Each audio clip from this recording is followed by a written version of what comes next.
James Beadle just proven a lot of fans wrong who wanted Allsop starting for this game. Welcome back to our Blues Walk. We've got Jason fresh back from Carrow Road.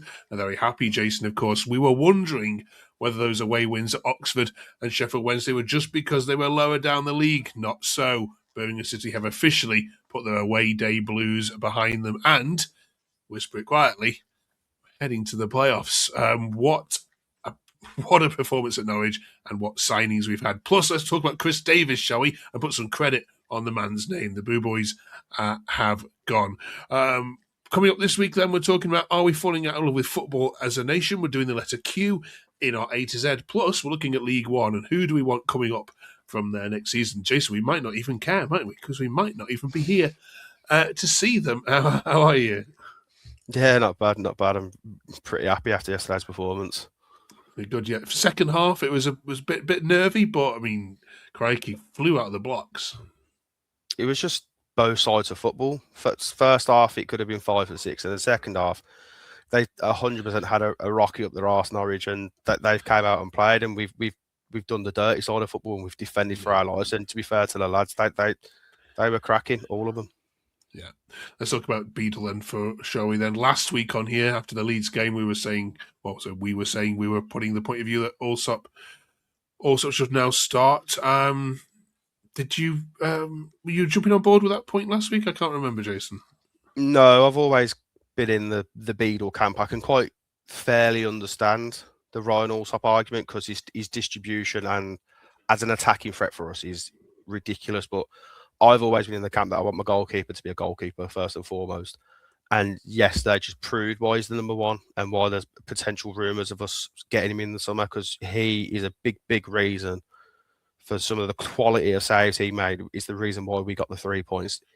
Just at the start of the second half, he made a double save and it's absolutely ridiculous. That Norwich fans will probably argue that they should do better, but quality, absolutely quality from him, Beadle.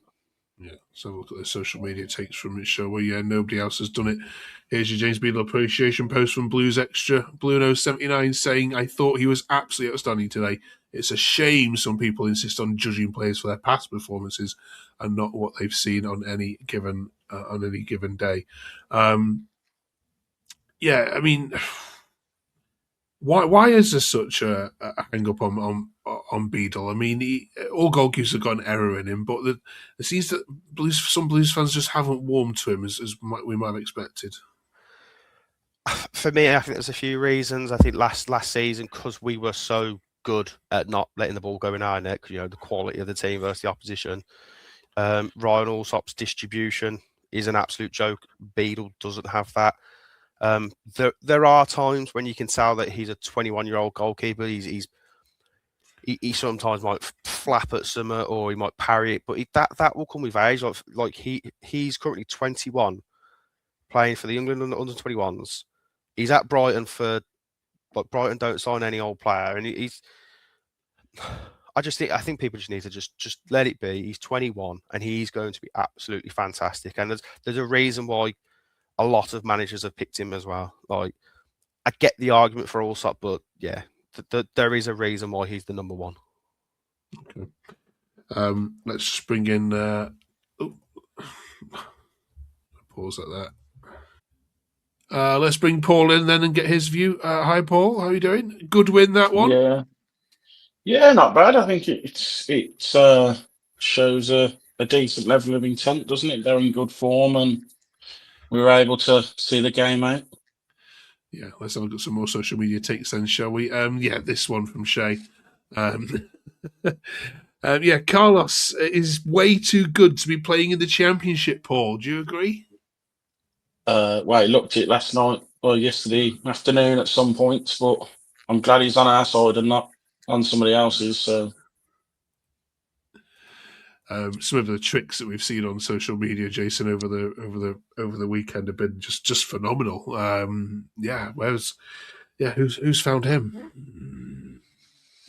Well, all the haters of Craig Gardner and the recruitment team will probably have to go back on some of them tweets now because he looks like a right player, and that bit of skill where he's megged, he's flicked it back and megged the Norwich player, and then sent that over Norwich defender absolutely flying, and it looks like he's injured himself. To be fair, yeah, what a player we seem to have. Yeah. Where are we on the manager then, folks? Because it wasn't so long ago that people were saying he's got, a couple of games to save his season, and since I think it's January, Birmingham, since the Watford game, Birmingham are undefeated now in 8 games. Jason, is he now solidified his role, not just for the rest of this campaign, but if you were promoted as well? Yeah, 100%. You've still got fans that don't back what he's doing, but to be fair, you can only watch what's in front of you, and we are getting results. Maybe some of the home ones haven't quite been good enough, but we're 2 points outside the playoffs, and like you said, we're unbeaten since Watford. It was always a tricky debate for me, because it was either the squad's not good enough or he's not good enough, and I think he's probably answered that. Yeah, the squad's probably not good enough.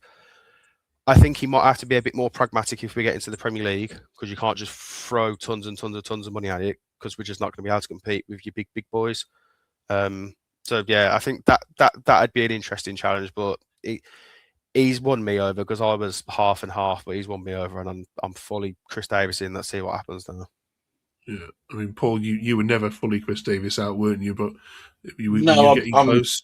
Yeah, I mean, I'm never one to sort of think, oh, he's got to go. Like, I always go back to Manu and Fergie.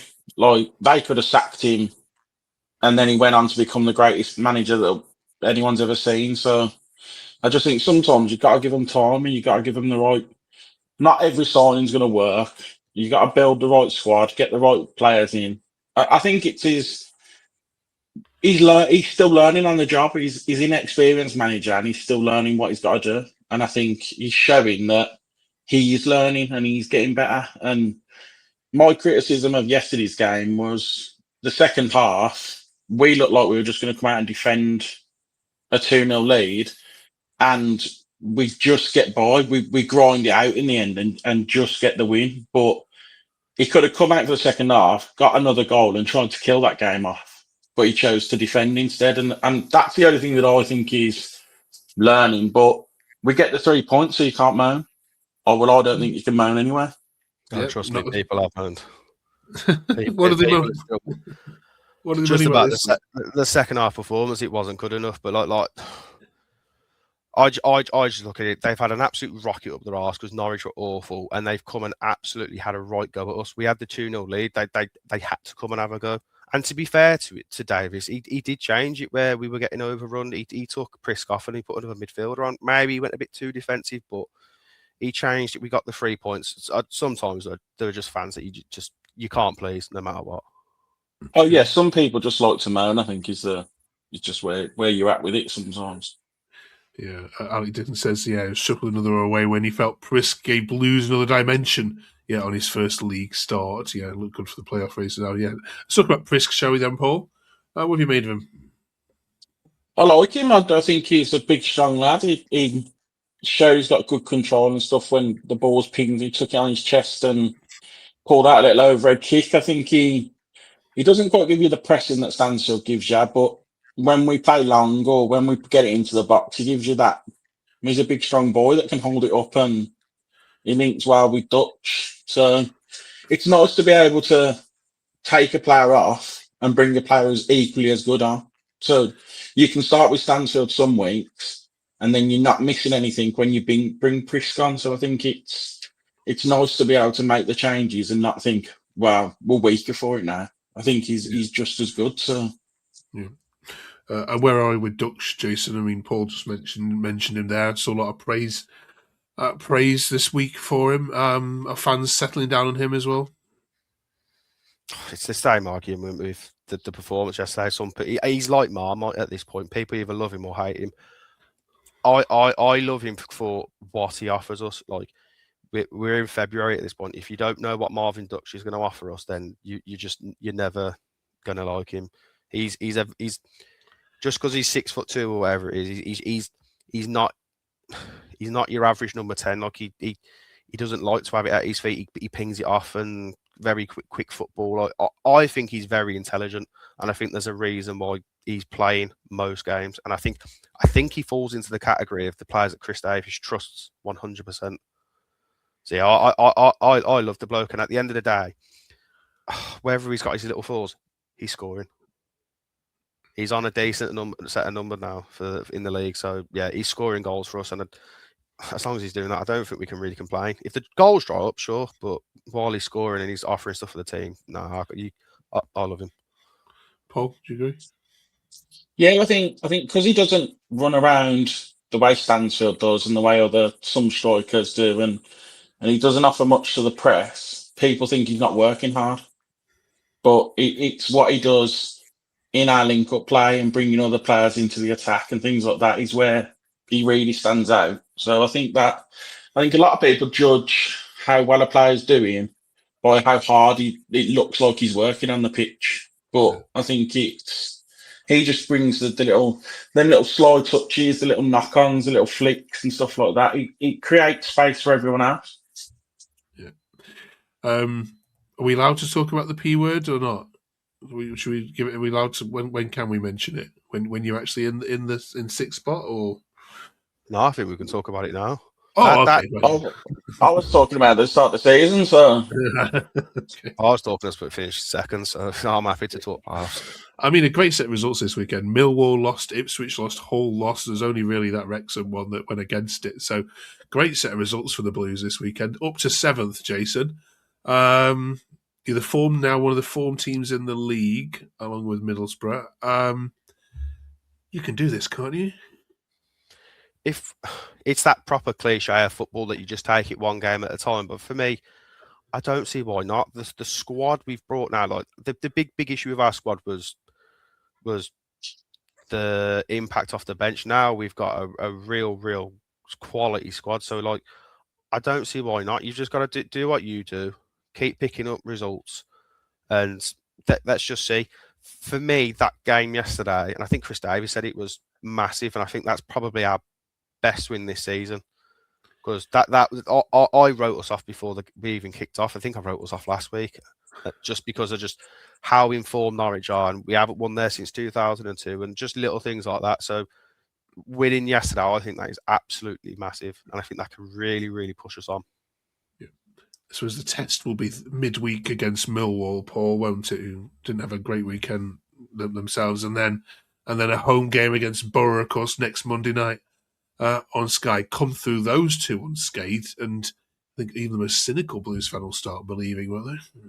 Well, I think if we beat both of them, come away with 6 points from them, then we've got to be in the picture. There's no, but I wouldn't mind sitting about 7th until the last few games of the season, and then just like I think we're just picking up form now. There's always that one team, isn't there, that sneaks in right at the death, and that normally goes on to the final or getting promoted. So if we're that team that goes in on a good run of form, then I'd be happy with it. Okay. Stay with us every single week. That one. Last week, thank you for all your comments. We read them all. We were getting slight negative criticisms last week that maybe been a bit too harsh on the fans. Jason, Paul, that we were calling them out a little bit and saying, we're going to cheer up a little bit. I mean, we don't forget, we just reflect everything which is said on social media. Still seems to be division between Blues fans in terms of what's going on. Is that just because of the Chris Davies thing, or what is it? Have we got an old school set of Birmingham City fans and a new set of Birmingham City fans coming along board because of the Americans?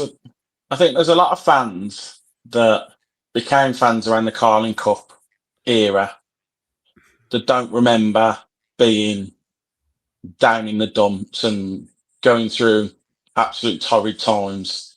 And then they've seen the Carling Cup and the Premier League. Then we've gone back to torrid times and horrible times. And I don't think they remember the tough times that has been at the Blues, where you've celebrated corners because there aren't many goals. So I think it's just, but I also think that's football fans in general. I think a lot of fans, look at the Liverpool fans now, they're turning on Slot, and he won the Premier League last season. So I think that's the way football's going. Yeah, we are an instant entertain me. Yeah, we need to be winning things, Mo, aren't we?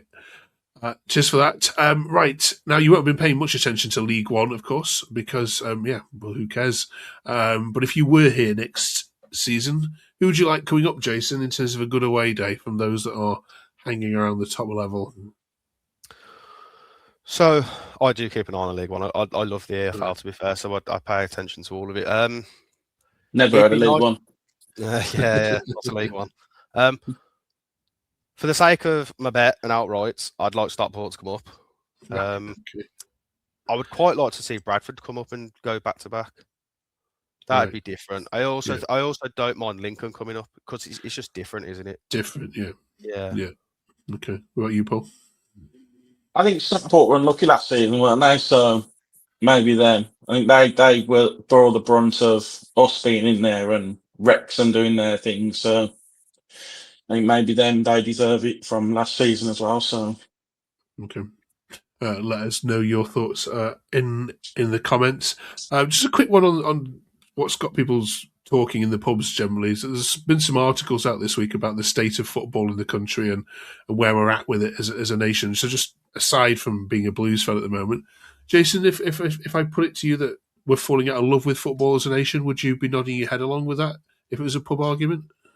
Yeah, I can definitely get the argument that we're falling out of love with it. If you're not actively following a club, so let's say if I'm not watching Blues and I say, I don't know, let's watch, say, Arsenal Spurs that are playing at the moment, it's become so tactical now, football has. There's just no real flair players that make you want to like, wow, what have I just seen?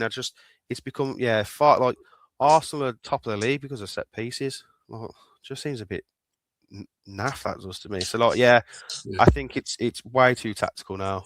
Your flair players are just, they're missing out.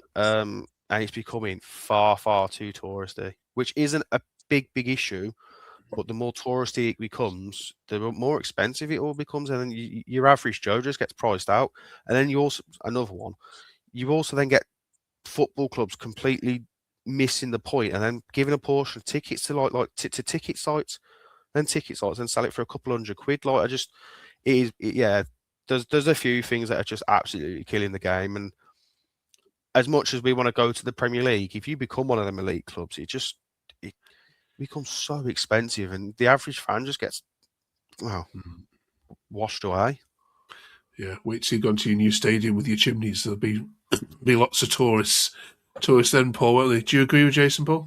yeah, I think I think is it the nail on the head. It becomes soulless, doesn't it? At the top, it becomes all about money and not about fans. And I think you've seen it a little bit with us recently, the Amazon documentary and things like that. I look forward to the Amazon documentary, and then they might as well have just called it the Tom Brady documentary because there was barely anything about the Blues in it. It was all about Tom Brady and his little holiday to Birmingham. So I think that's the bit that comes with it. But if you want to be at the top, you've got to sell your soul and do these things, haven't you? So okay. Right. Last week we were on the letter P for our A to Z. Now we're stuck this week, or potentially we're stuck because, of course, we've reached the letter Q in our alphabet. So, lads, have you got anything at all that can go in the A to Z of Birmingham City for Q? Well, player-wise, the only one that came into my head, and he's not having it, but was Frank Drew. Nigel Quasi. Yeah. So for me, it's got to be a moment. It's got to be the quarter-final where we beat Villa 2-1 on the way to winning the cup. Brilliant. Okay. Yeah, I think that's the only one. No, I think Q's a hard one, isn't it? So yeah, I actually had a little nose at the letter Q, and we've had 4 players in our entire history. Right. Okay. And of course, last week in the comments, just a shout out to all the people commenting. Doug Swaff, thank you last week. Bob Newey as well. Bob Newey said last week the best ever Blues penalty take last week was Paul Devlin. Do you, lads? Yeah, you hit the ball so hard and with force. We were talking about penalties last week as well. If you agree with that, Gaz Logan as well. Thanks so much, Ray Barrett as well. Lee Burke. Appreciate all the comments that you guys put in. We do read every single one of them as well. But yeah, alas, fellas, no Q. So quarterfinal against Villa goes in to the A to Z of Birmingham City. Good news, we've hit a nice run of letters now. R, S, and T coming up in the number of weeks. So that should be a lot more straightforward. Join us for that. Right, good luck against Millwall on Wednesday night, and good luck it'll be Monday, won't it, against Middlesbrough? So we'll catch you both of you after that game as well. So it'll be a little bit later out our podcast next week, because of course we want to take in board what happens next Monday on Sky. But yeah, I think you better start getting onto booking.com and get looking at hotels for May 26th. See you then.